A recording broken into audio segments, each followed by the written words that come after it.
Ariaan had never been this far from home. For the first time in his life, he was alone, away from the comfort of his mother's voice calling from the kitchen, the familiar mosque siren for Maghrib, and the quiet buzz of his small-town streets. The medical college was in the heart of a dense, old Bangladeshi city, a place filled with history, mystery, and the type of silence that doesn't comfort, it creeps. His new residence was a place they called Ibrahim Medical Hall. On paper, it was just an old student hostel, but the seniors whispered about it like an unspoken rule. Never roam the top floor at night, and never disrespect anything in the anatomy room. Ariaan thought they were just pranks. The hall was more than 100 years old, built during the British Raj, once a part of the colonial hospital. Over time, the hospital moved to a modern complex, but the hostel remained. The building stood like a sleeping monster, red bricks now stained black from years of rain, ivy clinging to its sides like veins. The ceiling fans groaned even when they weren't spinning. The marble floors were cracked, and in some corners, you could swear the walls whispered when the wind blew right. Ariaan was assigned to room 13, a small room on the second floor, with one window facing the back of the anatomy building. His roommate, Rahul, had already moved in a week earlier. Rahul was different, tall, always smiling, always joking. But there was a sharpness to his eyes, like someone who had seen too much too early. He welcomed Ariaan with open arms, pulling him into the room with the enthusiasm of a long-lost brother. The walls were lined with old posters of human anatomy.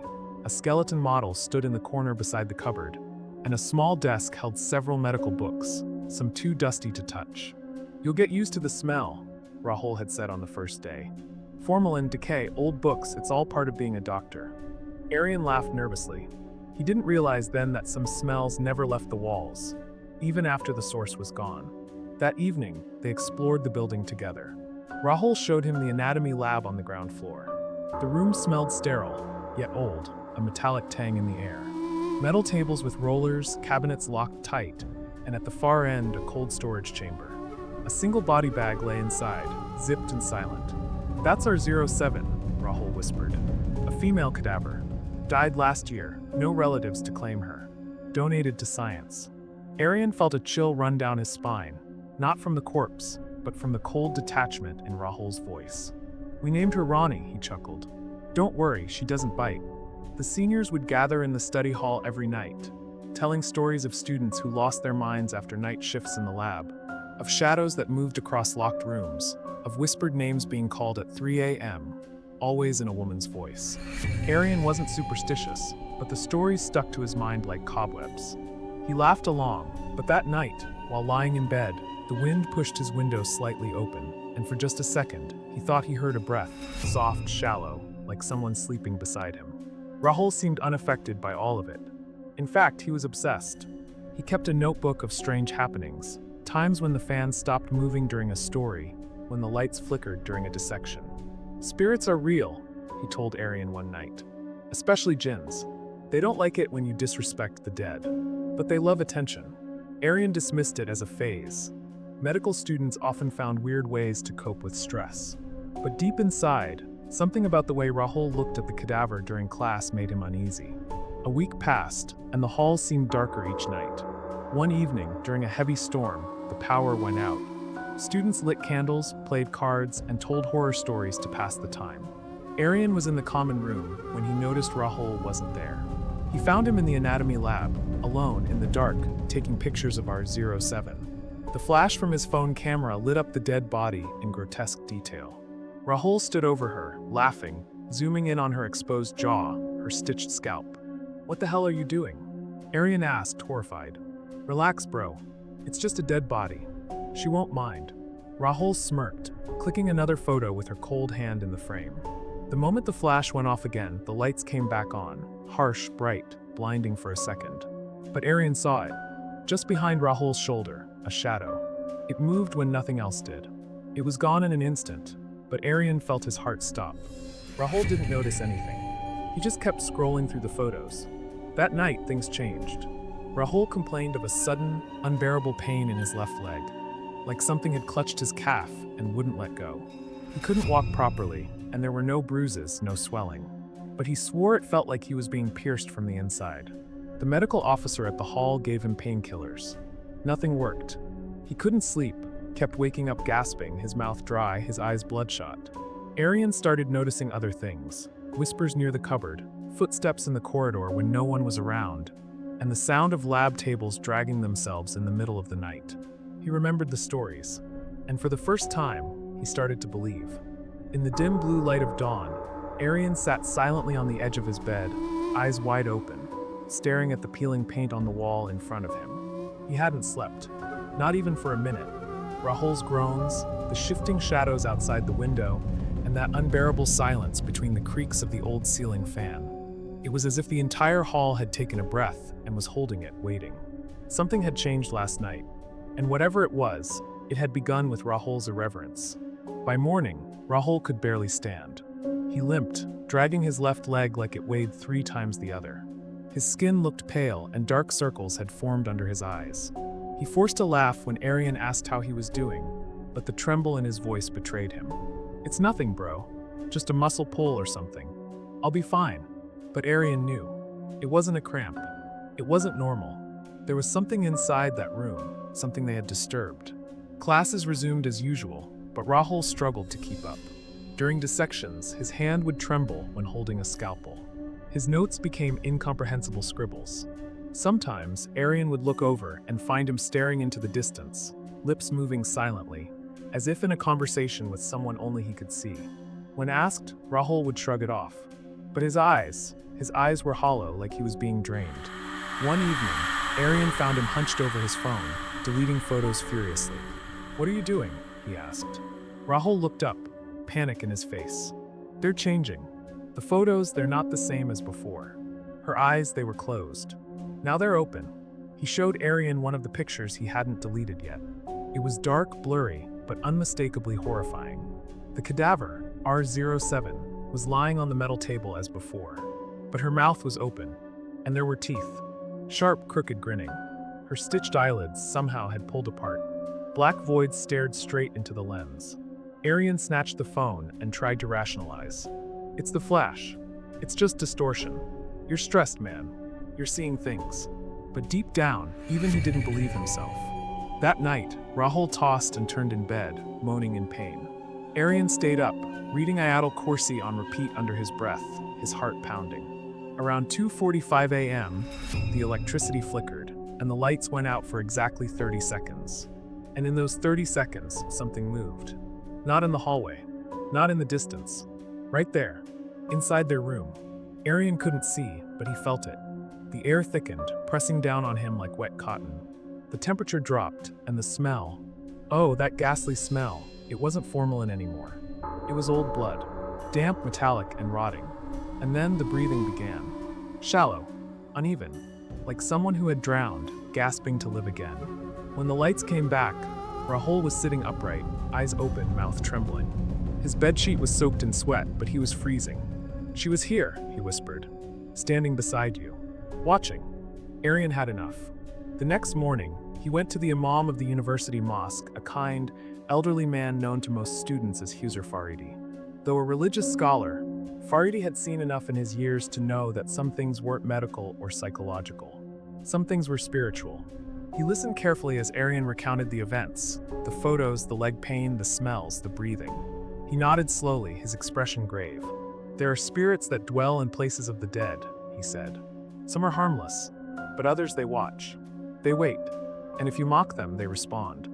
Faridi agreed to visit the hall discreetly that evening. In the meantime, he gave Ariaan a small bottle of rookie water and a white tawiz with verses of protection. "Place this above your room door. Do not remove it." Ariaan did exactly that. That evening, Ariaan asked Rahul if he remembered anything from the previous night. Rahul laughed, but it was an empty, cold laugh. "I remember dreaming. She was sitting on my chest, Ariaan. I couldn't move. Her face was just inches from mine. Her mouth full of teeth, she whispered something in Arabic." Ariaan's blood ran cold. When Faridi arrived just after Isha, he entered the room with calm dignity. He didn't speak much, just looked around slowly, sniffed the air, examined the window. Then, without a word, he opened his bag and began reading. His voice, deep, rhythmic, unwavering, filled the room with something it had never known before, sacred sound. As he read verses from the Quran, Rahul began to fidget, his fingers twitching uncontrollably. His breath grew shallow. Then came a sharp cry, like something had been stabbed. Rahul grabbed his leg and screamed in pain. Faridi didn't stop reading. He increased his voice, intensified the verses. As he did, the air changed again. This time, it wasn't cold. It was angry. The lights flickered. The old skeleton model in the corner rattled and fell with a crash. Ariaan screamed, backing away. Faridi continued. He sprinkled rookie water around the corners of the room and placed his hand on Rahul's head, reciting louder. Rahul's eyes rolled back. He began mumbling, but the voice wasn't his. It was hoarse, aged feminine. "Why did he mock me?" it said in a garbled tongue. "I was peaceful, he disturbed me." Then came a laugh, long, hollow, and terrifying. Faridi shouted, "Bismillah, leave this body," and continued his recitation. Suddenly, Rahul convulsed once and collapsed on the bed, unconscious. Silence fell. The air lightened. The smell vanished. Faridi wiped his forehead, visibly tired. "It is not over," he said. "She is bound to this place." Not just him. The body was not just a cadaver. It was a vessel. A life once lived, tied to a Jinn who now seeks justice. When Rahul regained consciousness, he was dazed but calmer. The pain in his leg had lessened. That night, he didn't dream. For the first time in days, both roommates slept through. But Faridi left them with a warning. Do not return to the anatomy lab alone. And never, ever take photos of the dead. They remember, even when you forget. The days that followed felt like walking through a dream.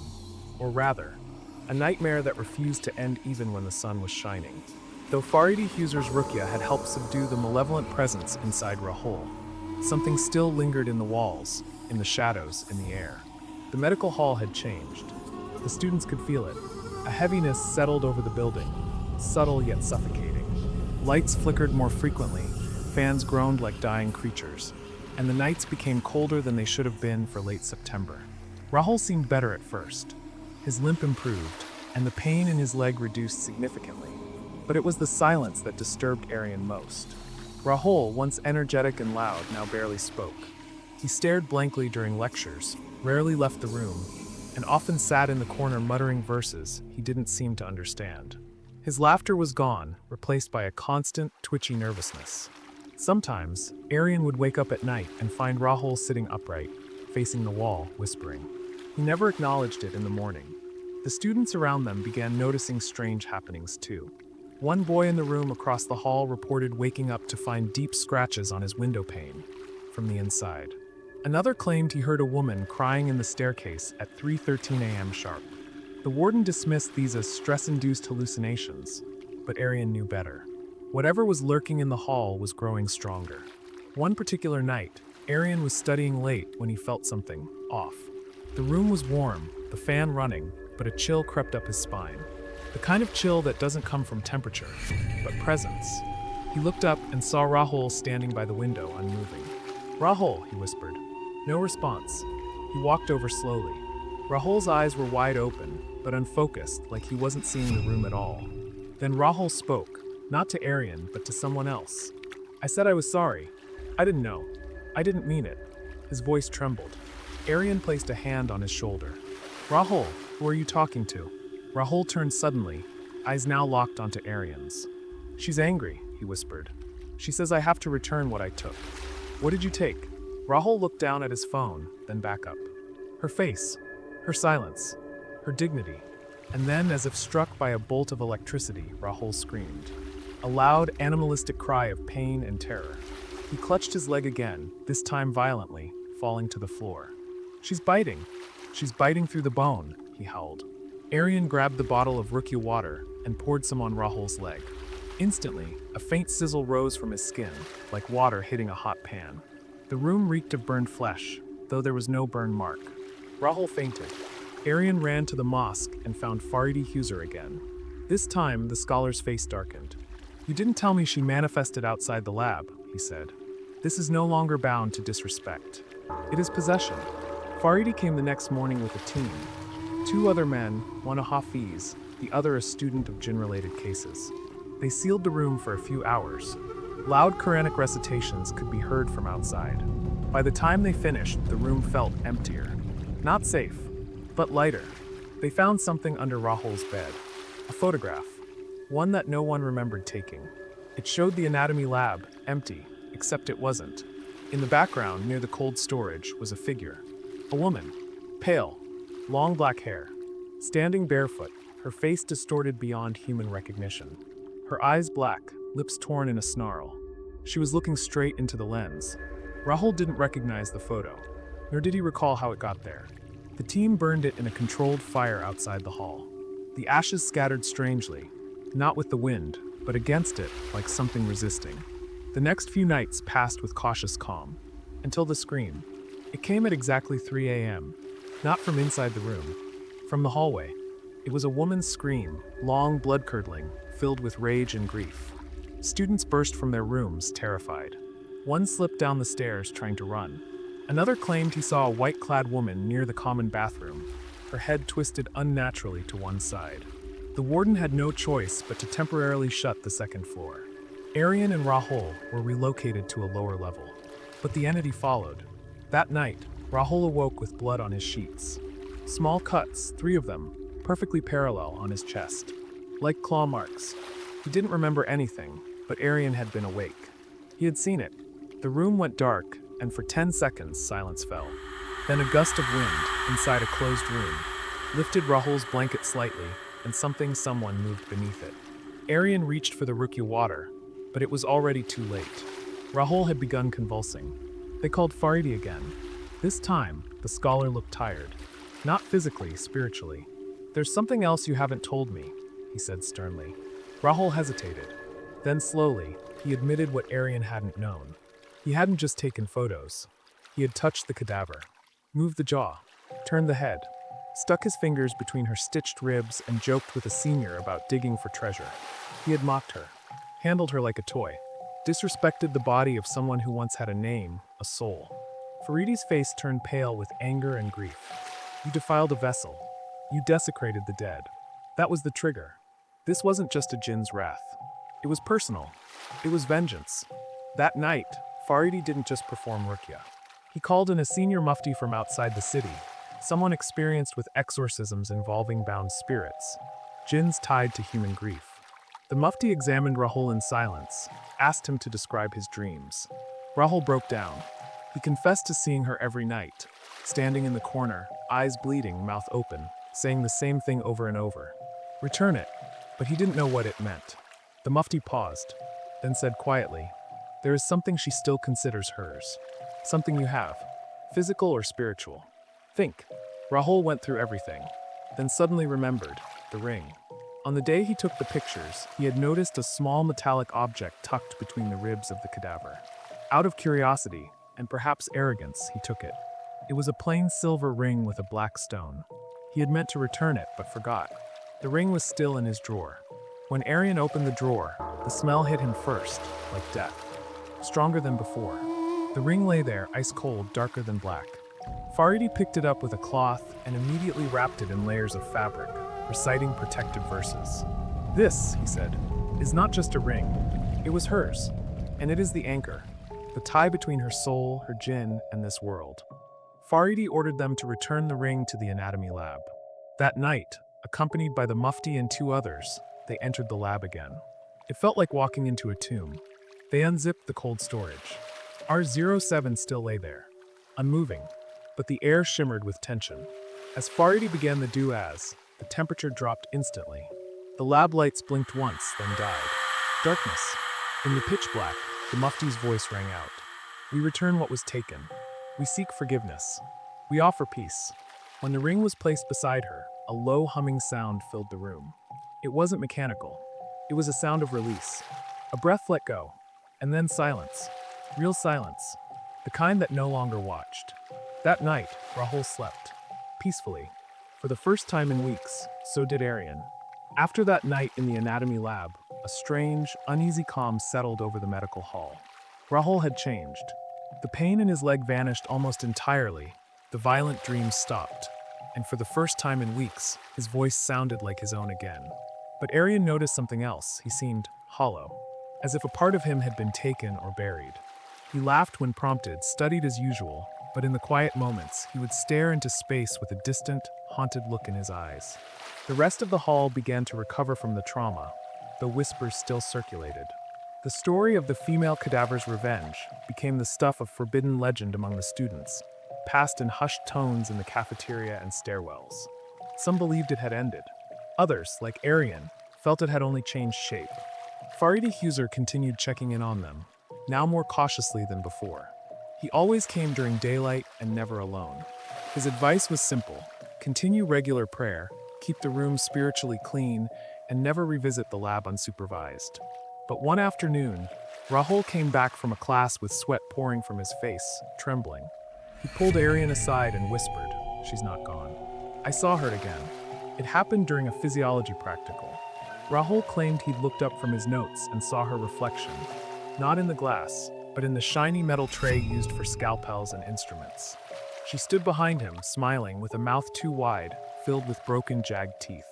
No one else saw her, but Rahul swore she whispered something this time. "I'm not finished." Ariaan knew this wasn't over. Returning the ring had only satisfied part of the spirit's unrest. Maybe there was more, a deeper wound left unhealed. With Faridi's blessing, Ariaan and Rahul traveled to a remote village 2 hours from the city. There lived an elderly Persahib, a former alim and Sufi spiritual healer named Maulana Kalimuddin, known for handling cases involving persistent jinn possession. Faridi had worked with him before. This man didn't simply exorcise, he investigated the full spiritual context. The journey was silent. The deeper they drove into the countryside, the more the air felt heavy, as if carrying unseen memories.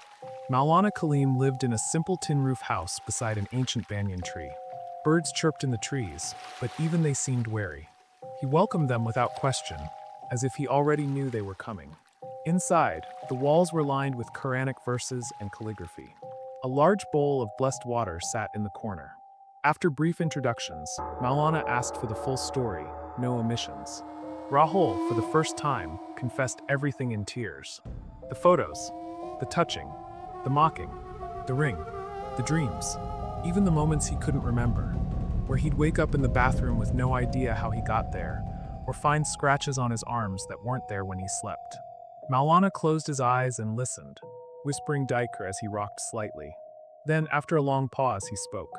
The cadaver was not just a body. She was connected to a jinn who loved her in life. Perhaps a protective entity. Perhaps a vengeful one. When you violated her, knowingly or not, you broke a spiritual law. The ring you took was not just hers, it was a binding object. In many traditions, jinns guard their loved ones with specific items: hair, rings, bangles. You desecrated that protection. Rahul's lips quivered. But we returned it. Maulana nodded. Yes, but you disturbed her rest. Her transition. The jinn is not ready to let go. You must now offer not just return, but forgiveness. That night, under a crescent moon, Maulana prepared for a rare ritual, Istighfar Rohani, a deep spiritual apology conducted through Quranic recitation, personal repentance, and symbolic restitution. They prayed in a clearing near the village pond, surrounded by trees that creaked under the wind. Ariaan and Rahul stood barefoot, each holding a rose. A bowl of milk and honey was placed in the center, symbolizing peace. Maulana recited powerful ayahs, Surah Baqarah, Surah Jinn, Ayatul Kursi, and finally Surah Al-Ikhlas repeated 111 times. The air grew cold as before. The pond's surface rippled though there was no breeze. Maulana motioned for Rahul to speak. "Apologize. Aloud. From your heart." Rahul's voice broke. "I didn't know. I was arrogant. I didn't see you as a human who once lived. I mocked what was sacred. I am sorry. Please forgive me. Let me go." The trees fell silent. Not a leaf moved. Then, a soft gust of wind circled the three of them, not from outside, but from above. It carried a whisper, faint but unmistakable. "Let go, live." And then complete stillness. Maulana opened his eyes, calm. She accepted. "The jinn has released you." Rahul collapsed to the ground, sobbing, not in fear, but relief. They returned to the hall the next morning. Ariaan noticed it immediately. The building felt lighter. The air no longer pressed down on them. The cold spots were gone. The halls echoed like old buildings should, not with whispers, but with footsteps, doors, and voices. Rahul began healing, truly this time. He started reading more, even joined a religious study circle. The smile on his face became real again. Ariaan too changed. His curiosity about the supernatural remained, but now it was tempered with caution, humility, and faith. Together, they hung a frame over their door, a calligraphy of Surah al-Mulk, not for decoration, for protection, and they never ever entered the anatomy lab again alone. Weeks passed, and the haunted echo of Ibrahim Medical Hall began to fade into memory. The students no longer whispered about crying women or hallway screams. The second floor reopened, and life resumed its rhythm. Studies, late-night group sessions, and the familiar stress of exams. But for Ariaan and Rahul, everything had changed. The experience had not just shaken their beliefs, it had redefined their lives. Rahul was no longer the loud, cocky boy who once joked around with cadavers. He had grown quieter, more thoughtful. He attended prayers regularly, spoke softly, and even helped junior students who were feeling overwhelmed. Ariaan, too, began keeping a small Quran on his desk. It wasn't just for ritual, it was protection. A symbol, a reminder. They both knew what it meant to disturb the dead and the horrifying price of disrespecting a soul whose story had ended, or perhaps never ended at all.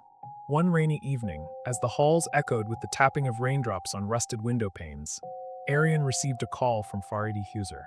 The Imam wanted to meet them. He sounded calm, but something in his voice carried weight, as though unfinished threads still lingered. They met at the mosque after Maghrib. Faridi sat them down and slid a small box across the table.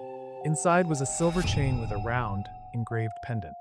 "This was found under one of the tiles in the anatomy lab last week," he said. "During maintenance, workers said it gave off heat when touched." The engraving was unfamiliar, not Arabic, not Bengali, but some old script. At the center was a single eye, etched in deep black stone. "It belonged to the same Cadaver," Faridi added. "Her records say she came from a village in the north. A tribal background. Some of these communities use spiritual charms for protection. This may have been one of them." Ariaan and Rahul exchanged a glance. "So it's not over?" Ariaan asked quietly. Faridi shook his head slowly. "Not necessarily, but you are no longer bound. She has forgiven, but her energy, her mark, still lingers in the building. Sometimes, when a soul suffers deeply, the remnants of that suffering remain long after the Jinn departs." Faridi suggested a full cleansing ritual of the entire medical hall. Not just for them, but for everyone who had ever unknowingly disrespected the sacred presence of the dead. He reached out to Maulana Kalimuddin again, and within a week, a team of 6 scholars arrived. For 3 days, they walked every corridor, every lab, every floor, reciting Quranic verses, burning incense of cedar leaves and black seed, placing protective scripts above each door. Students were confused at first, then quietly grateful. One of the seniors admitted that since his first year, he had suffered from a recurring nightmare of being buried alive in the dissection room, a dream that stopped immediately after the cleansing. Another student confessed to always hearing lab instruments clinking late at night despite no one being there. He too felt peace afterward. The final night of the cleansing was quiet. The building seemed to exhale, as if centuries of suffocated spirits had finally found release. Later, Ariaan visited the anatomy lab one last time. It looked different now, brighter, cleaner. The cold storage unit had been moved to another building, and the remaining cadavers were being handled under stricter, more respectful guidelines. Before leaving, he walked over to the table where R07 once lay. There was no body now, just an empty metal surface. He placed a white rose on it. "Forgive us," he whispered. "May your soul find rest." As he turned to leave, he felt a breeze, gentle, soft, like a sigh. He didn't look back. He didn't need to. Back in their room, Ariaan and Rahul packed up their things. They had been granted permission to move to the newer dorms closer to the main campus. As they shut the door for the last time, Rahul paused. "I still think about her," he said. Ariaan nodded. "Me too. Do you think she ever fully left?" Ariaan didn't answer for a long moment. Then he whispered, "I think some things never leave. They just let go." That night, as they left the building and walked into the soft orange glow of the campus lights, thunder rumbled gently in the distance. The trees swayed as if in silent prayer. And far away, from the very top floor of Ibrahim Medical Hall, a curtain fluttered in a window that no one remembered opening.